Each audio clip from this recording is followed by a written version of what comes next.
मुबारकरिंद जे ॻोठ सारगियार जे रहवासी पीरसन लक्ष्मण सिंह मिठी पहुची संदसि ज़मीन ते बासरनि जे कब्ज़े ख़िलाफ़ एहतजाज। पीरसन लक्ष्मण सिंह जो चवणु हो त मुंहिंजे ॿिनि सर्वे नंबर 125 ऐं 355 जी 15 एकड़ ज़मीन ते ॻोठ मिठातड़ जे बासरनि आदम रहमू, हलू रहमू, दादू रहमू ऐं गेनू ज़बरदस्ती कब्ज़ो करे आबाद कनि था। जनता कब्ज़ो ख़त्म कराए ॾिनो वञे। पहिरीं ज़मीन मकाती ते वरिती हुई, हाणे मुकमिल कब्ज़ो करे मूंखे मारण जूं धमकियूं ॾेई छॾियूं आहिनि। कब्ज़ो ख़ाली न थियनि था। आउं पीरसन इंतिज़ामिया खे इलाज करे थकिजी पियो आहियां, पर कब्ज़ो ख़त्म नथो करायो वञे।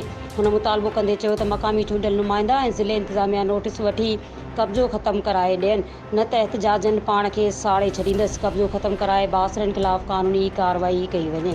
जश्न आज़ादी जे पुरमुसरत मौक़े ते ऐं मुबारकबाद जे इश्तिहारनि जी बुकिंग जारी आहे। राब्तो कंदा 0308316188। मज़ीद खबरों और तफसीलात के लिए विजिट करें हमारी वेबसाइट www.awamiNewsHD.com।